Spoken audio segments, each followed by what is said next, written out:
Hi, welcome to the second session on LinkedIn. And in this one, we're going to take a detailed look at building a strong LinkedIn profile. So remember that in our first session, we learned that LinkedIn is where you can build and manage your professional network online. When others view you, they'll be looking at your profile. So it makes sense to spend some time on getting it right.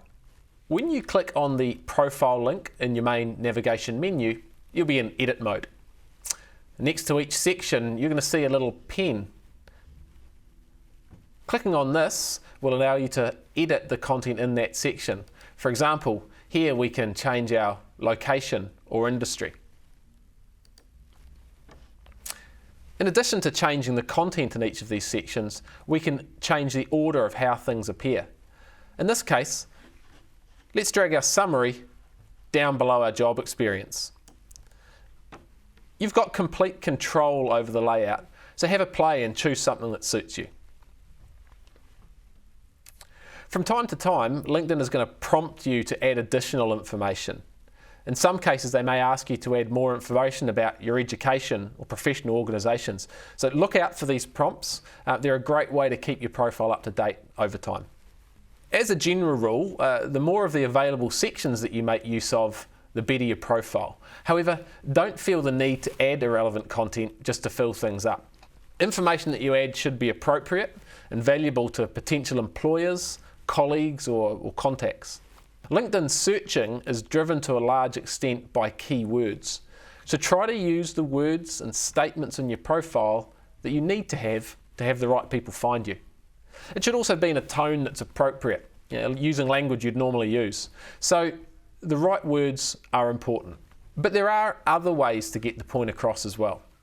Using rich media like videos or pictures or presentations are all ways we can connect with people that are viewing our profiles. You'll notice here that we're given the opportunity to add media to one of our roles. If you have any presentations, videos, photos that you want to add, you should definitely do so.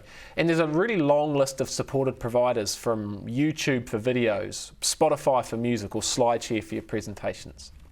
So here are my top tips for must-haves on your profile. First up is a professional photo. So head and shoulders is good.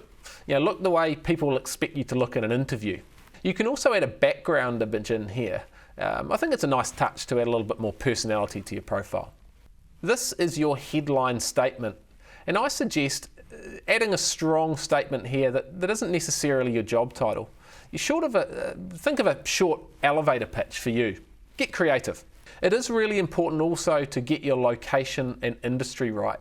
This stuff really does drive search results, so it's important for it to be right. Add a summary section that's human, that reads in a tone that's consistent with who you are, and perhaps provides a really brief overview of who you are and what you've done, and perhaps what you want to do.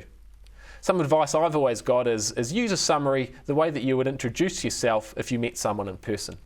Add as much relevant work experience, both paid and voluntary, full-time, part-time. Add as much of that as you can.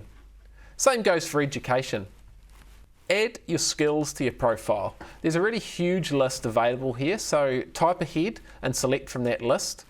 Perhaps you can look into your coursework or work experience to prompt you on some of the skills to add.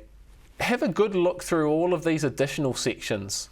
Add languages, awards, publications, courses. Up in the top section here, we're going to get prompted on some of the sections that we may not have filled in.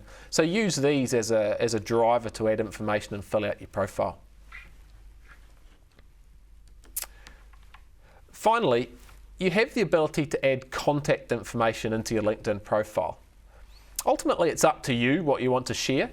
But if you're in the game of attracting contact for a job, for sales, or for building your network, I'd suggest you add an email or maybe a phone number, whatever you prefer, in here. So at this point, your profile will be looking great.